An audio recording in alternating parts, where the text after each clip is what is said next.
Bienvenidos a nuestro taller bíblico. Hablaremos hoy de la carta a los Corintios de San Pablo.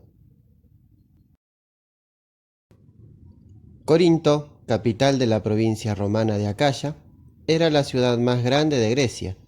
Su condición de puerto cosmopolita y su prosperidad económica la habían convertido en un lugar proverbial para la inmoralidad de sus costumbres.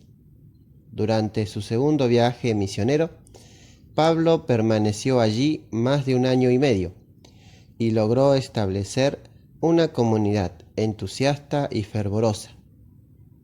Pero fue precisamente en Corinto donde alcanzó su punto más crítico la confrontación del cristianismo naciente con el pensamiento y las costumbres paganas. Y apenas Pablo se alejó, comenzaron a surgir graves conflictos.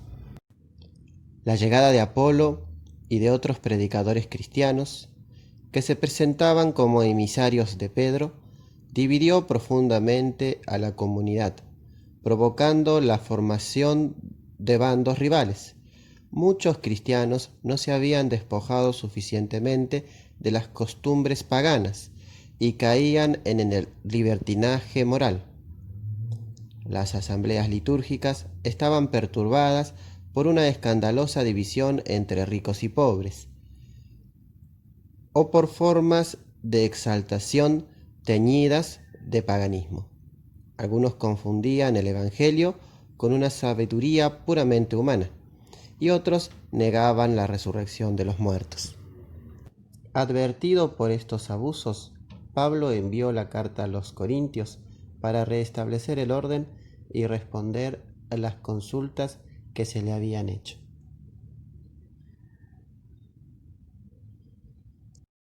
La enseñanza de Pablo en la primera carta a los Corintios puede resumirse en 4 temas centrales.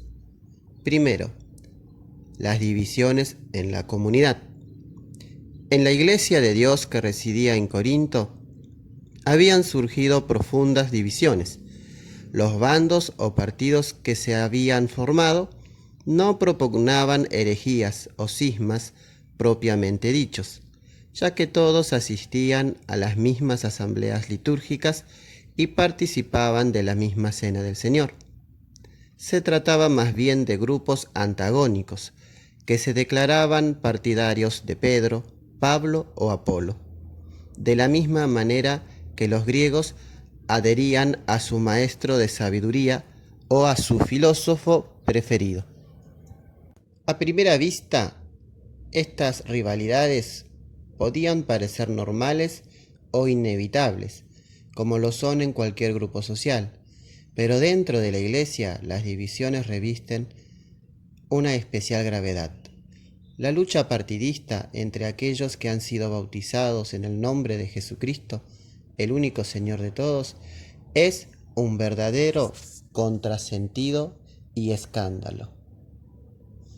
Segundo tema central: abusos y desórdenes en la comunidad. Después de la partida de Pablo, la comunidad de Corinto había crecido en forma sorprendente, pero la conversión a la fe cristiana no había transformado repentinamente a los creyentes y algunos llevaban una conducta indigna, sobre todo en el terreno sexual. Pablo los denuncia enérgicamente. Una cosa es la gloriosa libertad de los hijos de Dios, Romanos 8:21, y otra muy distinta, el libertinaje. Su exhortación se funda en la condición del cristiano y en las exigencias de la nueva vida según el Espíritu. ¿No saben acaso que sus cuerpos son miembros de Cristo y templos del Espíritu Santo? 1 Corintios 6:15. Al mismo tiempo, Pablo reprocha a la comunidad de Corintios su incapacidad para resolver los conflictos surgidos dentro de la comunidad, entre los que han sido purificados, santificados y justificados en el nombre de nuestro Señor Jesucristo. Primera de Corintios 6, versículo 11. La mera existencia de estos conflictos es ya de por sí un escándalo. Mucho más lo es el hecho de recurrir a los tribunales paganos en lugar de encontrar la manera de solucionarlos fraternalmente. Tercer tema central: la carne sacrificada a los ídolos.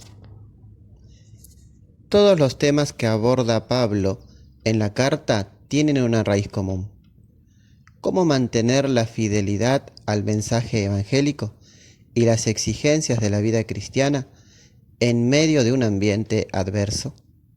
Un caso práctico de esto era el de la carne sacrificada a los ídolos. En la sociedad antigua no había fiesta ni ceremonias sin sacrificios ofrecidos a los ídolos, y esas fiestas eran frecuentes.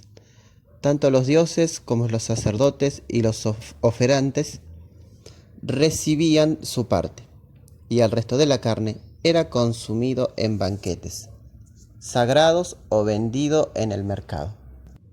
La respuesta de Pablo a este conflicto es clara: el creyente es libre de comerla, con tal que su comportamiento no sea ocasión de caída para los débiles en la fe.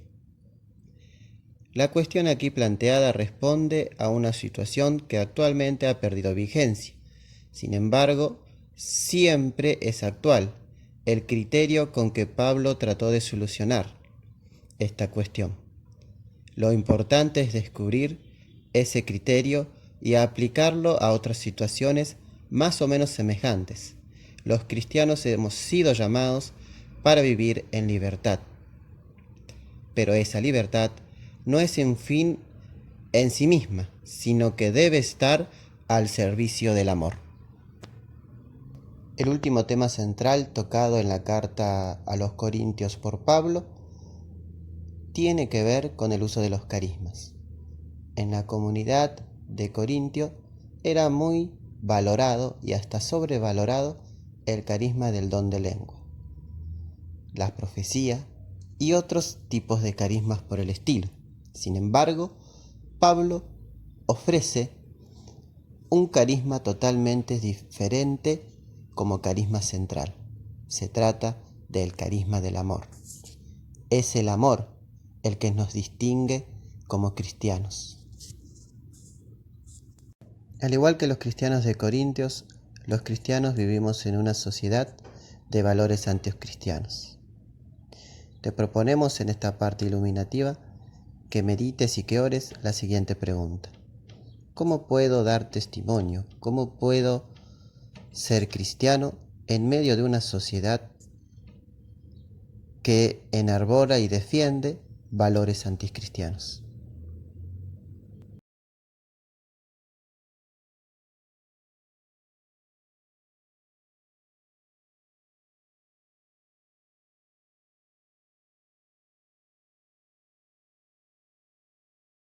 Así llegamos al fin de nuestro encuentro. Te dejamos un gran abrazo, una bendición y nos encontramos el próximo encuentro.